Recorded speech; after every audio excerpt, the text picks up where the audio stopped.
Հարգելի գործընկերներ, երևի թե հետևյալ կերպ արձանագրենք, որ դատարաններում այնինչ տեղի է ունենում, դատարաններում այնինչ խոսում ենք, դատարաններում այն իրավական դիրքորոշումները, որ ներկայացնում ենք, այսքան մարդիկ գալիս են աջակցելու, դուք բոլորդ այսքան ժամանակ նվիրում եք այդ ամենը լուսաբանելու, ես իսկապես ինձ մոտ հարց է առաջանում, այս ամենը ինչի համար է արվում։ Եթե կարող է պարզապես հայկական ժամանակ օրաթերթը երեկվա դրությամբ ժամը 18:30 ամբողջ ելքը կանխորոշի, այսինքն այդքան խրթին իրավական հարցերի, բայց մյուս կողմից այդքան պրիմիտիվ անհիմն միջնորդության պայմաններում հայկական ժամանակը ամբողջը ասի, որ կալանքը պետք է երկարաձգվի, իդեպ զարմանալիորեն նյութի տրամաբանությունը փաստացի 2 ամսվա երկարաձգման մասին էր, ու այդ նյութը ժամը 23:00-ի դրությամբ նույն կերպ պահպանված լինի, դատական նիստի ժամանակ ես եւ գործընկերներս բարձրաձայն ենք այդ նյութի մասին, դատավորը արտահայտի իր վրթովմունքը, որ իբր ում տեղն ենք դրել իրեն, ինքը ոնց թե պետքա լրատվամիջոցի կանխատեսումներով առաջնորդվի, 100-ից 100 կանխատեսումը կատարեց։ Ինչպես 2025 թվականի հունիսի 17-ին Հայաստանի Հանրապետության ամենաբարձր պաշտոն զբաղեցնող անձը ուղղակիորեն կանխորոշեց իրավապահների գործողությունը, այս դեպքում էլ հայկական ժամանակ օրաթերթը կանխորոշեց դատական գործընթացը, դատարանի որոշումը։ Ես նման բան Հայաստանի Հանրապետությունում չեմ տեսել։ 2 ամիս կալանքը, միջնորդությունը կալանքը երկարաձգելու վերաբերյալ բավարարել, երբ դրանից 1 ամիս առաջ ասվում էր, որ 1 ամսով է երկարաձգվում կալանքը։ Սա պարզապես անլրջություն է ուղղակի։ Կներեք մի բան էլ ասեմ։ Երեկվա դրությամբ մենք ականատես եղանք, որ հեծի լիցենզիան ակնհայտ ապօրինի կերպով դադարեցվեց։ ՀՑԿՀ համապատասխան որոշման մեջ ինչ է ձևակերպվում։ Ասվում է, որ 3 ամիս ժամանակ կա, որ սեփականատիրոջ հետ բանակցեն։ 3 ամիս սեփականատիրոջ հետ բանակցեն, գնալու են Երևան կենտրոն քրեակատարողական հիմնարկում բանակցեն։ Անկեղծորեն եմ ասում, սա նման է որոշակի իմաստով ահաբեկչական գործողության։ Ահաբեկիչներն են ի վերջո պատանդ պահում մարդու։ Սա ինչ վարքագիծ է, այսինքն եթե գործընկերներ շատ հստակ ասեմ եւ ներողություն խնդրեմ ձեզանից։ Եթե մենք խոսում ենք իրավական process-ի մասին, այստեղ իրավական process չկա։ Այստեղ առաջին իսկ օրվանից իրավական process-ի նշույլ չկա։ Մենք ամեն անգամ պարզապես ելնելով նրանից, որ սա ի վերջո դատարան է կոչվում,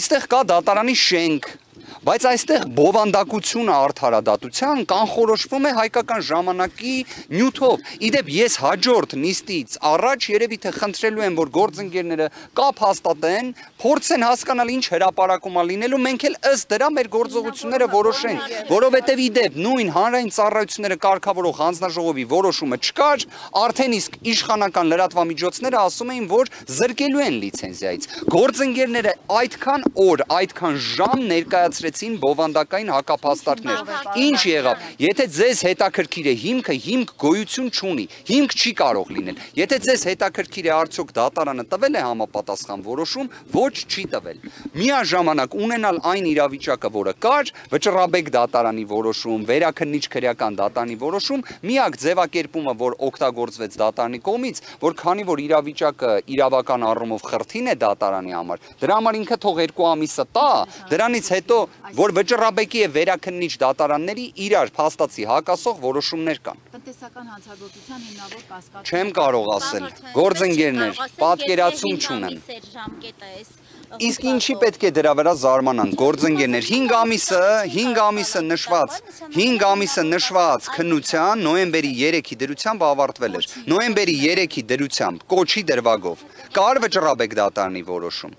Վճռաբեկ դատարանի որոշում կար, հիմա եթե դուք ուզում եք, որ փորձենք քրեադատավարական իրավական տեսանկյունից այս իրավիճակը վերլուծել, շատ լավ։ 5 ամիսը արդեն իսկ քրեադատավարական իմաստով նոյեմբերի 3-ի դրությամբ ավարտված էր։ Ինչ է դրան հաջորդում։ 53 քննիչների անգործությունը։ Իդեպ մի հանգամանք եմ ուզում հատուկ նշել։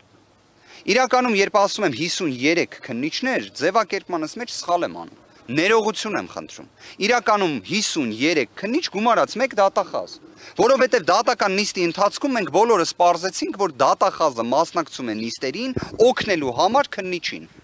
Նշվածը ժամանակը կգա կրիչը դուք կունենաք կհաստատեք այդ նշված տեղեկությունը։ Գործընկերներ, եկեք հետևյալը արձանագրենք։ Երբ դատական այս աբսուրդային իրավական ծաղրի նմանվող ահաբեկչական գործողության, որովհետև իրավական ահաբեկչություն է սա, որովհետև եթե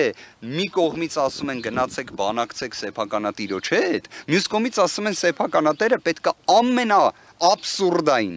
ոչինչ իրենից չենթադրող մեղադրանքով գտնվի կալանքի տակ, այն վճռաբեկ դատարան օպերացիան, որը իրականացվեց, այդ աստիճան ստվերային արդարադատությունը, դուք պատկերացրեք դատախազը ինչ է պատասխանում նիստի ընթացքում, ասում է ես զանգել եմ գրասենյակ, գնացել եմ որոշումը ստացել եմ։ Հարցնում ենք դուք որտեղից գիտեիք, որ նոյեմբերի 13-ին որոշում պետք է լինի։ Ասում է ես ամեն օր զանգում եմ գրասենյակ։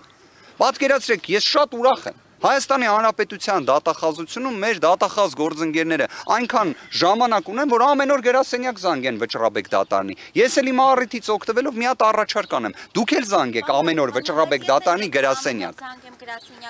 Այդ իդեպ այնքան, հա, իդեպ մի հատ ամեն օր զանգեք դուք էլ վճռաբեկ դատարանի գրասենյակ միջդատական վարույթում գտնվող գործի դատական ակտի հրապարակման օր չիմանալու պայմաններում, որտեվ ինձ նոյեմբերի 13-ին իրազեկում են, որ նոյեմբերի 13-ին դատական ակտ է հրապարակվում, որն էլ ես ստանում եմ նոյեմբերի 14-ին, բայց դատախազը գիտի, որ նոյեմբերի 13-ին գնա գրասենյակից որոշում ստանա, այն էլ չկարողացանք պարզել, վերջը արձեռնա ստացե թե այլ եղանակով է։ Կներեք գործընկերներ, ես ներողություն եմ խնդրում, դատական ակտը կլինի, հերթական իրավական ծաղրը այսօր արձանագրեցինք, իրականում վիրավորական աստիճանի, մարդ ով եկել է Հայաստանի Հանրապետություն, հունիս ամսին, իր հոր 40-ին մասնակցելու համար, որից հետո դուք բոլորդ հայ առաքելական եկեղեցու հետևորդներ եք, հայ մարդիկ եք, ձեր ցավը տանեմ, երբ անձը հարազատ է կորցնում, առաջիկա նոր տարին իր մեջ խորհուրդ է պարունակում, այդ թվում գերեզմաններ գնալու եւ նշված հանգամանքը դատական նիստի ընթացքում ներկայացվում է, քննիչը պնդում է միջնորդություն, որ մինչև հունվարի 18-ը Սամվել Կարապետյանը լինի անազատության մեջ, դատախազը պնդում է միջնորդություն, որ Սամվել Կարապետյանը մինչև հունվարի 18-ը լինի անազատության մեջ, եւ դատավոր Սարգիս Դադոյանը նշված հաստատում է, դրանից հետո բան չեմ ուզում հիմա խոսել։